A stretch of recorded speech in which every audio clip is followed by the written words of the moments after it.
Italian Football Podcast. Hello, everybody, and welcome back to another episode of Questions from the Italian Football Podcast patrons, where you, our patrons, decide what the show is about by simply sending in your questions via DM on Patreon. I'm joined, as always, by Carlo Garganese. So let's start with the first question, which has been sent in from CJ Barilla. He says, can you tell the story of when Diego Maradona fired at journalists with an air rifle? I remember this. This is an amazing story. It really is, and it just shows really that controversy didn't just follow Diego Maradona. It literally waited outside his front door. It was February 1994 in Buenos Aires. Maradona was at home, and the media had been camped outside his house for days. You know, cameras, questions, shouting. No privacy at all, and the pressure on Maradona was constant, and it boiled over. Maradona suddenly emerged from the house. He reacted to all this. He hid behind a Mercedes, and using an air-powered device, he fired small pellets at the journalists outside, and two journalists were hit. Four were injured and needed medical attention.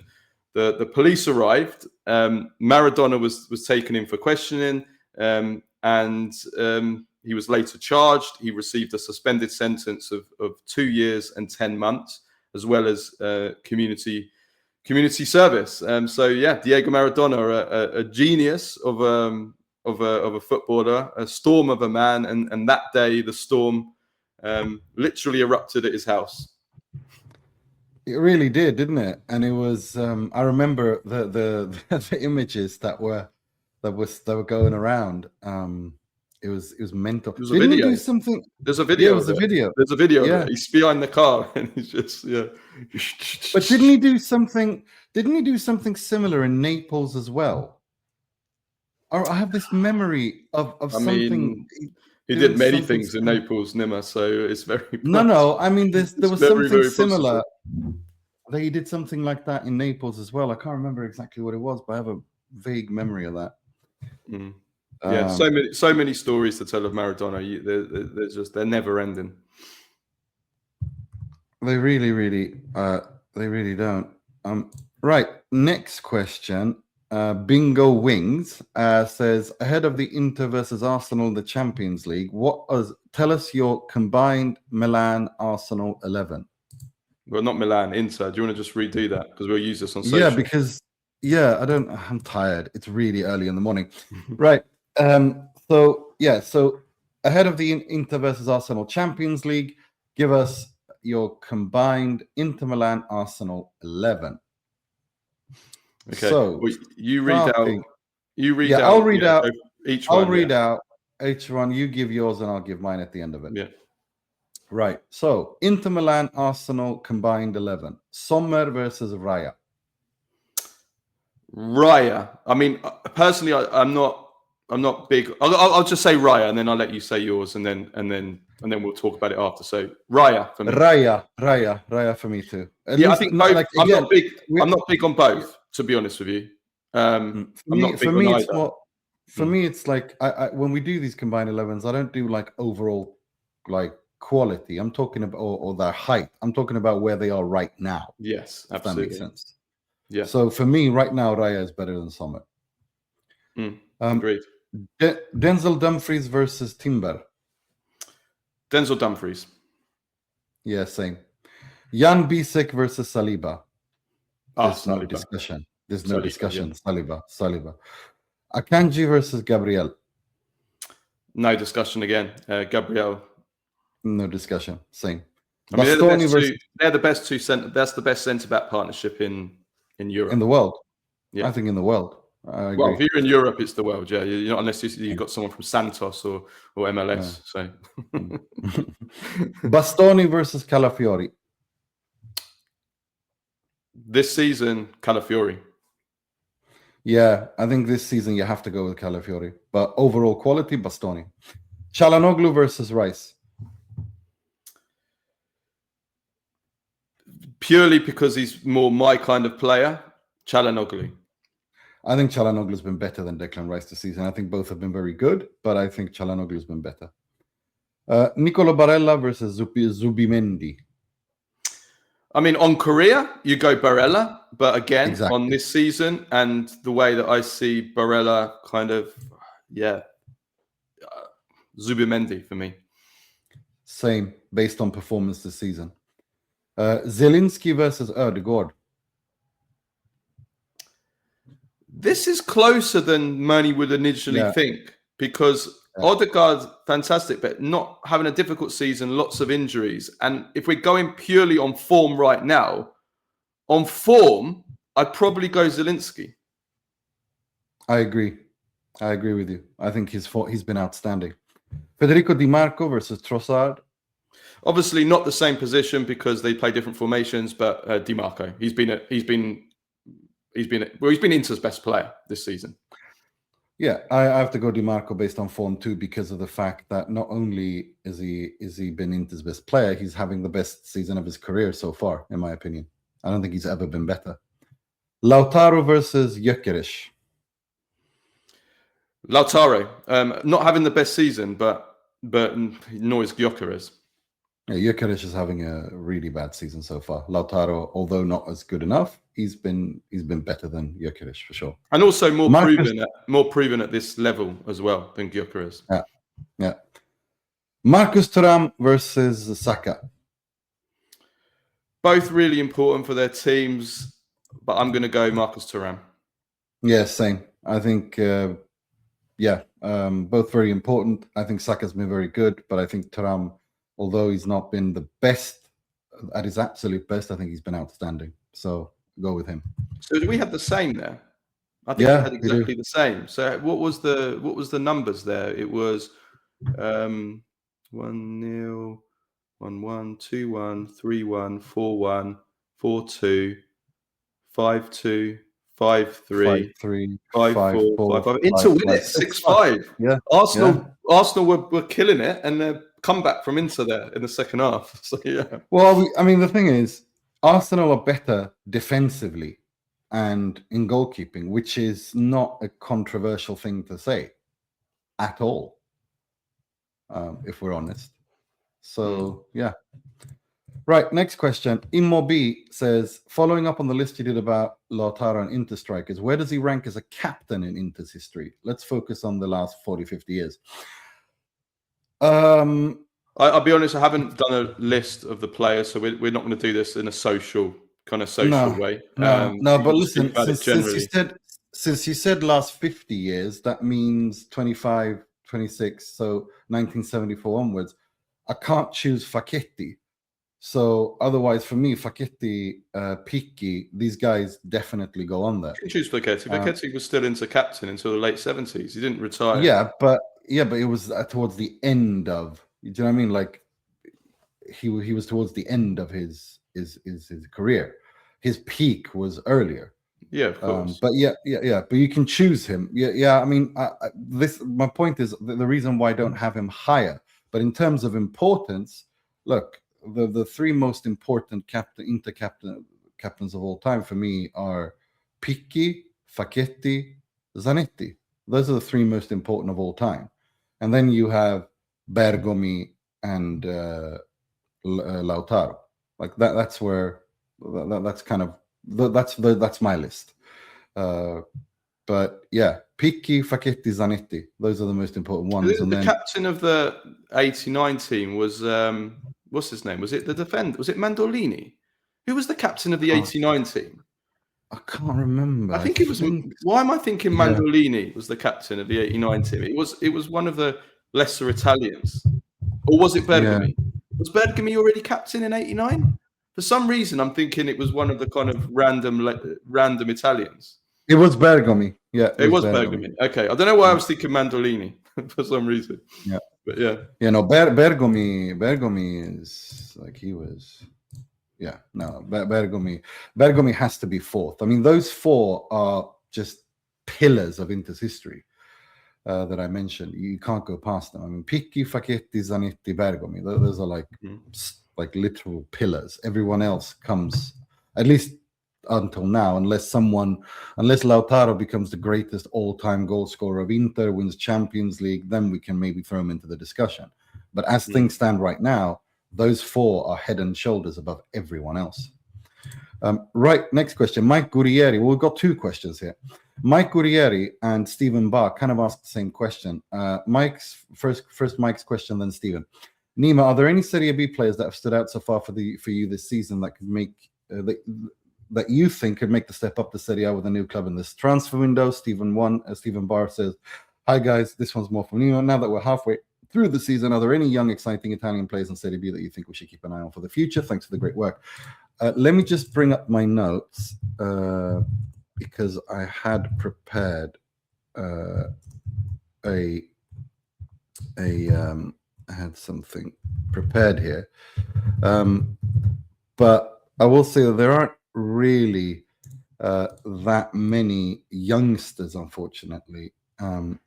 But you know, the first name that springs to mind is Alfredo Cissé, who plays for Catanzaro. He's had a really good season, and of course Issa Doumbia as well, who is a dual nationality, just like Cissé, but they can play for Italy, and he plays for Venezia. Those are the ones that have done the best, if you ask me. And the ones that are the most exciting. The rest are players that are 28, 29, 30 kind of thing that, you know, it's... Poyampalo. Yeah, exactly. One of my friends, or one of my dad's really good friends, is from Palermo. He's a Palermo fan, big Palermo fan. He comes into the cake shop all the time, and he came in the other day. He was talking about Poyampalo, how amazing he's been this season. Yeah, no, he has. He's great in the Serie B. There's no doubt about that. Next question, Daniel Ljungström says, "Hi guys, Juventus are in desperate need of a quality midfielder, specifically a regista. Ederson only has 18 months left on his contract with Atalanta. Shouldn't Juve be all over him? I doubt Atalanta are willing to sell in January, but he should be a top priority for Juve in the summer, according to me." I think it's difficult to agree with that. I think Ederson walks into any midfield in the Serie A. For me, he does, and also given his contract situation, he'll actually be available. Well, you'd think he'd be available for a better price, but we've seen with Atalanta that even with contracts that are not particularly long, like Lookman's, although it wasn't as short as Ederson, that they still ask for big money, especially when it's to a Serie A club. We saw that with Coop Miners, of course. So, you know, you have to look at the financial side of things, and also whether Juventus can afford what Atalanta will ask, obviously. And there's the Atalanta curse to take into account as well. So, like, you know, I don't know. There has to be a point where you stop and say, "Yuck, we're going to just stop signing players from Atalanta." Yeah. Because every single time it's like, "Oh, it's going to be different this time," and then it isn't. Do you know what I mean? Yeah. Yes, I do know what you mean. I absolutely do know what you mean. It's no, I'm with you on that. But I really rate the player. I think he's outstanding. I think he's wonderful. I really do. And I think the type of player he is, the engine that he has, I think he, like, just based on characteristics, I think he would do very well at Juve. I think he would do very well everywhere, to be honest. Nikolai Lindeberg says, "With Napoli celebrating their 100th anniversary when this season ends, would this be the perfect way for ADL to pass on and sell his Napoli, run for the mayor of Napoli and get them their own ADL stadium?"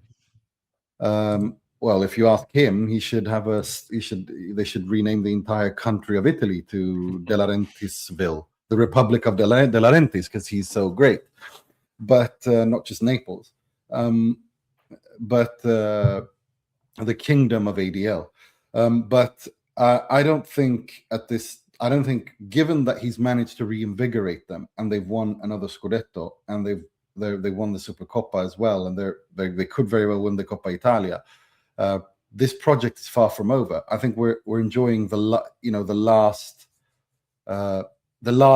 high of the ADL era. Yes, I think that we're more closer to the end than we were to the. Well, yeah, I think naturally because of his age, that has to be the case. Yeah. He's mid-70s? Oh, I think like 76 now, something like that. Yeah, and, like that, so. But he will go down as one of the greatest Italian football presidents because of the fact of what he's done at Napoli. There's no doubt about that. What he took over and what he leaves, and also the fact that it's sustainable financially, is and remarkable. It's always, the books are always balanced. They're never in debt, unlike the big three that basically he will tell you cheat because they're always in debt. And they're bailed out all the time, one way or another, which I think is a fair point, to be honest. But that's, those teams have their own power and get around the rules but all the big teams do that. Look at England, look at the Premier League, look at Man United, look at Barcelona. Barcelona are like 1.5 billion in debt. Barcelona, should they be allowed? Should they be allowed? Whereas Napoli will be there, balanced every single season. And for me, I agree with De Laurentiis. It's not fair. Why should he run his club on a balance? And you've got teams like Barcelona, 1.5 billion in debt, can go winning La Liga titles and Champions Leagues when they're so much in debt. It's not really fair. So that's something to also praise De Laurentiis for as well. Absolutely, 100%. Next question, Massimo De Marco says, morning, gentlemen. Just listening to the Q&A and Carlos mentioned Mr. Suli Muntari. I remember there was a game when he was still playing for Inter where he tried to give a shirt to a ball boy after the match and he downright refused. I remember that. Is there any other embarrassing interactions from players, coaches with fans that are worse than this? Or do you have any favorites? For me, Icardi and Guarin versus the Inter Curva after a Sassuolo game, when he tries to give his shirt to a fan and then one of the Capo Ultra takes it and throws it back. And then the book he writes, where Zanetti came out and says, what autobiography are you writing at the age of 24 when you've won nothing? I've never, that was insane. And when he said he was going to bring 100 murderers from Argentina to kill the Curva. I mean, it was insane. Like that interaction I don't know how you beat that. Like that is just mental, absolutely mental. I mean, with their own fan, is it from? Are we talking about play? I mean, if we're talking about players with their own fans, that's different. But just in fans in general, I guess there's been quite. I mean, Balotelli's the first one that comes to mind, like how he reacted to racism. Who was the one that walked off the pitch? Was it Kevin Prince? Zorro. Was it? Yeah, Boateng at a friendly, but I'm thinking even further than that. Zorro, who played for Messina. If you remember in the Serie A. That was a long time ago. Blimey now, I've forgotten about that. That's the one that I always springs to my mind because it was so it's etched in my memory. It's horrible. Yeah, because that was a Serie A game. Yeah. I think those are the main ones. I've just Googled it and nothing else is coming to mind. But yeah, those are the main ones that come to mind for me. Right, Johnny Manja says, Ciao fratelli, I see Roma's pursuing Dragusin of Tottenham, the former Genoa player. This Romanian defender looks like he fought alongside Vlad Tepes in pitched battle against the Ottomans.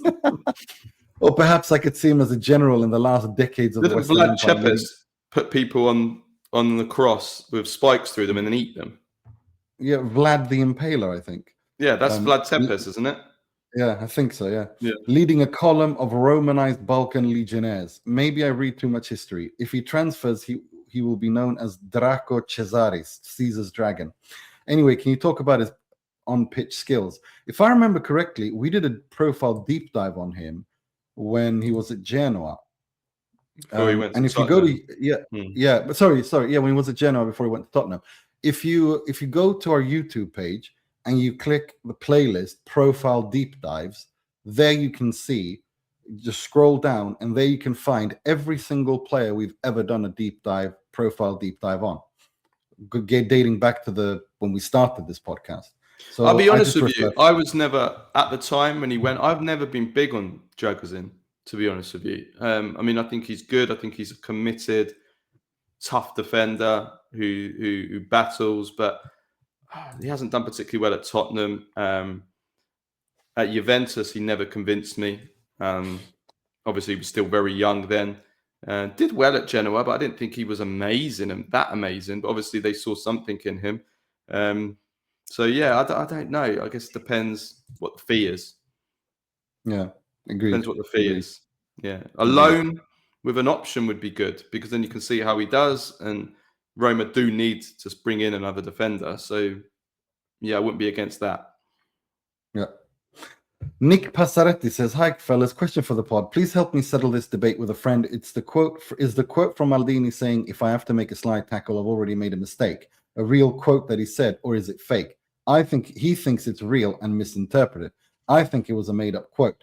Do you have any info on this? And can you guys let me know yes or no when you see this so we can put it to bed?" I've tried to research this before as well, and I couldn't find conclusive proof that he said it. So I can't say for sure. I haven't seen the interview. I haven't seen the video proof of it, so I can't say for sure. It seems like the kind of thing he would say, but I don't know. What I do know is there has been one stat that's been going around for at least about 10 years of when Baresi and Maldini played together, they only conceded this amount of goals in this amount of games, and it's a ridiculous figure. It's something like 23 goals in 400 games or something like that. You know, that stat has been going around. Some stat to do with that has been going around, and it comes out every year. You'll see it come out again, and it'll go viral every single year, and it's completely fake and made up. And it takes literally about 10 seconds to realize that it's impossible for that stat to be true. So yeah, that's that one I know is fake. Yeah, I haven't found anything conclusive either, but I've heard it so many times through the years that I've looked for it, but I can't find anything conclusive. It's one of those that it's been told so many times that people seem to think it's the truth. It's like Goebbels said, isn't it? You know, tell a lie so many times and people believe it's true, which is kind of like the way that propaganda works, isn't it? And just keep repeating the same lie over and over and over and over and over again, and eventually people believe it's true. Many examples of that, let's say, over indeed in recent times as well. For sure. Next question, Fabrizio Perciballi says, "Ciao Nima and Carlo, hope you guys are well. A bit of a fun and nostalgic question for the pod. I'm very passionate about Calcio kits, especially from the 90s. I was wondering what you guys favorite all-time kits were, Serie A, club, or Azzurri. My all-time would be Diadora Italy 94. That was such a beautiful era for Italy. Will go down for me as the greatest kit of all time. What do you think of the Adidas Azzurri partnership thus far? I think Adidas is not a good fit for us at all. Let me know what you guys think." Well, for me, it's a simple answer. Anytime I'm asked this, it's this will be a good one. This will be a good one for social. So favorite. Did you say favorite Italy kits? Okay. Favorite Italy and favorite Serie A. Italy. Let's do Italy first. Like favorite Italy kits of all time. I think we both agree the best is the Kappa 2000 Euro 2000 Kappa kit. Are we agreed there? Yeah, that's the one I wear on the pod, without a doubt. It's any of the Kappa pods, the white one, the blue one. Any of the Kappa kits that Italy had during those years are the best one of all. And the players looked so good then as well. They were like models. They were like Roman gods, and you had to have had a perfect figure for that as well. You couldn't be out of shape because it was skin tight and it showed everything. Do you know what I mean? So only if you were going to the gym and super fit. I mean, Nimmer wears it, so I mean, but yeah, it was a risk. Let's say a risk to wear it, and if you were a woman as well, also a risk wearing it for other reasons as well. So that's a beauty. It is. And for me, the best Serie A kit of all time is the same manufacturer, Kappa Roma, the Champions League kit, the year after they won the Scudetto. It's pure art. Yeah, pure art. Well, if we're continuing with Italy, if that's our first favorite, my second favorite Italy kit would probably be, I think it would be the 1994 Italy kit. Actually, no, Italian 90 kit. Italian 90 kit was a beauty. Was simplistic, but just beautiful. But my third favorite kit was probably the 1994 Diadora with the repeated prints of the logo on which was something very different that we hadn't seen before from Italy. Before that, Italy always had very simple kits, which was part of the beauty. I think that we've gone a bit too far now. Like even the kit we've got at the moment, which I have, I think it looks really nice, but it's not an Italy kit. It's not. It's just not Italy colours. But it's nice. But it's nice as kind of streetwear or training kit. You know. So I think those three are the favourite. But I think the 1982 World Cup kit, that'd probably be my fourth favourite. I think that was a beauty as well. And from recent times, Euro 96, I wasn't a big fan of. I wasn't a big fan of 2006 either, to be honest. I liked 2006, and I really, really liked the 98 kit. I thought it was really nice. I liked it. 98. Yeah, 98. I'd probably put in fifth place. Yeah. Right. That for those of you listening on iTunes, Spotify, and on YouTube that aren't members, that aren't patrons, this is where the clip ends. If you want to get the entire show in its entirety, then you go to youtube.com/@ItaFootPod memberships and sign up there, or patreon.com/TIFP, and you get everything we publish without any ads.